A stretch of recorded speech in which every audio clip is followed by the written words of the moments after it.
Hi everyone, today I'm going to summarize a movie the film starts with.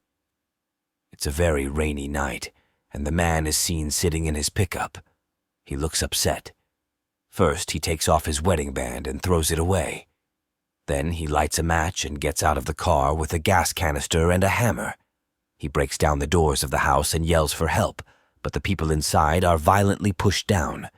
He then pours gas all over the house and sets it on fire. As he drives away, the house explodes. Rachel is sleeping on the couch when her lawyer and best friend Andy wakes her up. He tells her that her soon-to-be ex-husband wants her house and that they should file an objection. She ends the conversation because her son comes in and tells her to get dressed because they'll be late. Kyle is in the dining room with his Uncle Fred, who is talking to his elderly mother about the violent attack that happened earlier. Fred and Kyle talk while Rachel looks for her candy cane scissors. Their girlfriend Fred joins them at the table, and they talk about their money problems, especially the cost of their mother's nursing home care. She leaves with Kyle in their very old car, and they get stuck in traffic. They argue about taking the freeway, but the mom decides to go ahead with it, even though her son says they'll be late. While she's driving, her husband calls, and the kid picks up, excited to talk to his dad.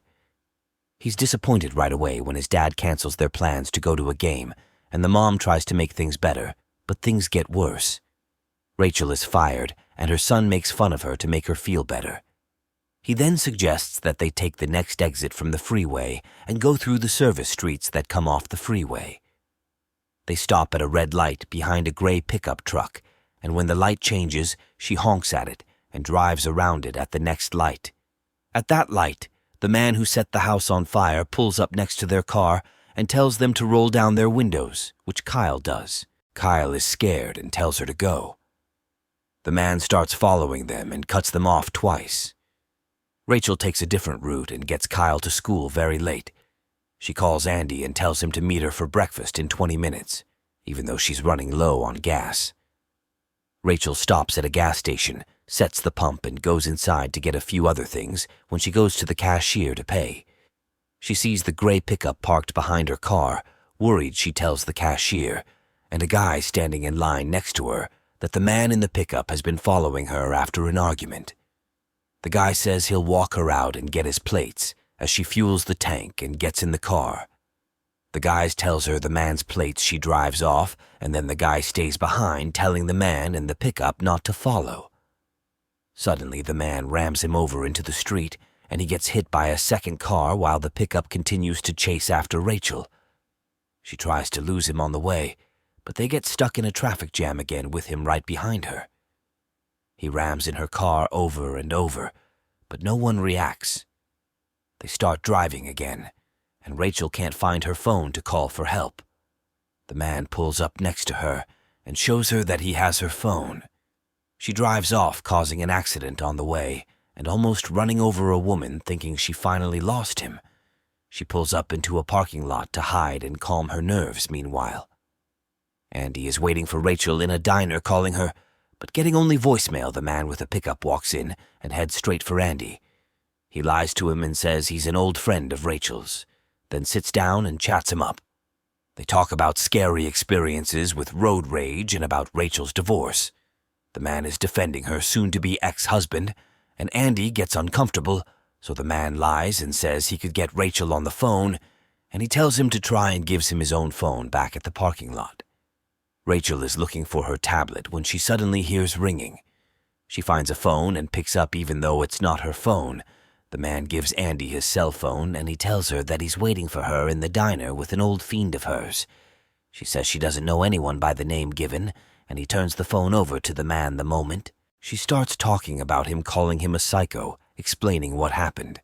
He tells her that she needs to truly apologize to him in person, which alerts Andy that something isn't right, and he asks for his phone back. That's the moment when the man hits Andy with a cup, breaking his nose. Everyone in the diner gets upset, but no one helps when the man slams his head on the table. Knocking him out, he puts Rachel on speaker and continues to talk to her, asking if Andy is really just her lawyer and friend, or if she's cheating on her husband with him, just like his own wife did. He tells Rachel to say her last words to Andy as he chokes him and eventually stabs him while the people in the diner still do nothing except film the situation.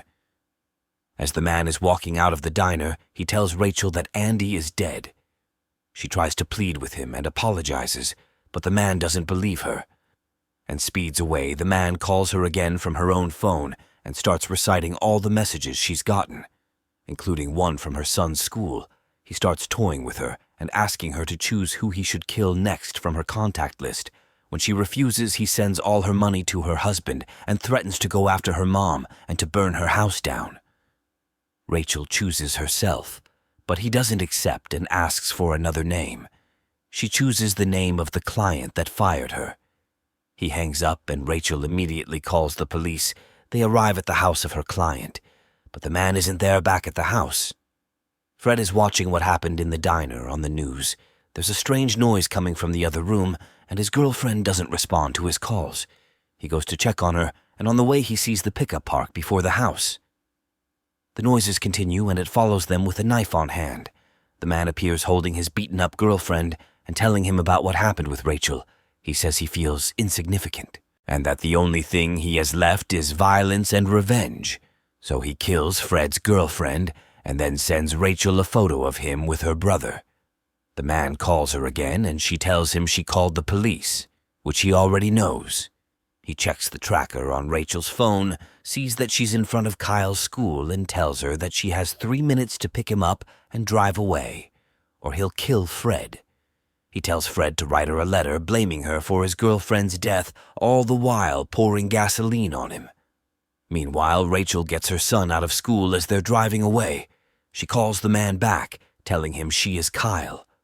The man tells her to put him on speaker or he'll light her brother on fire. He makes Fred read the letter he wrote, saying Rachel is responsible for everything that has happened and that he'll never see another sunrise again. The man hides behind Fred when a police officer walks into the house. He sets Fred on fire and runs, but the officer shoots him in the shoulder. Rachel can hear everything going on the phone. She gets out of the car and starts crying while Kyle tries to calm her. The phone rings again, and it's the man telling her Fred is dead. He threatens Kyle, but Rachel tells him he's done with all his crap and breaks the phone. They get in the car and drive to the police station. On the way, they learn that he might be following them with Rachel's tablet. Kyle finds it tapped under her seat and wants to throw it out the window, but Rachel suggests that they use a tablet to track the man, just like he did with them before. Kyle and Rachel see that the man is right in front of them, having stolen their neighbor's van. They also see a police car, and Rachel tells Kyle to fasten his seatbelt. Kyle tries to get the police's attention, but the man figures out what they're doing and charges them. Kyle calls the police from the tablet, but they tell them that they can't do anything to help. The tablet runs out of battery, and they are left on their own. Rachel decides to go to her mother's house, where the neighborhood is just complicated enough to slow the man down a little. She speeds up and he follows, causing car crashes on the way. She manages to trick him and lose him for a moment, just long enough to get to her mother's house and let Kyle inside. When he gets there, he activates the panic button on the alarm, then gets a flashlight and hides upstairs in a secret compartment. Meanwhile, the man is riding around in the neighborhood looking for them. He sees the car and stops to take his meds and gather himself. Suddenly, Rachel rams into him with another car. She walks up to his car, but he grabs and pins her to the ground. He tells her that she'll always remember him, what she could have done to save her boy with Rachel. Down he goes after Kyle in the house, calling for him. Lying, it's the police. The kid makes a noise and Rachel appears in the hiding spot. But so does the man. They fight with the man going after Kyle constantly and Rachel relentlessly attacking him, so he can't get to him. He knocks her over and starts strangling her son, but she finds her candy cane scissors and stabs him, finally killing him. When the police finally get to the house, the officer who found Fred talks to Rachel and Kyle and tells her that Fred is still living. They drive to the hospital to see him, being careful not to upset anyone on the way. Thank you for watching. Don't forget, like, comment, subscribe for more videos like this. Turn on the notifications and leave a like to help the channel out. And I look forward to seeing you in the next video.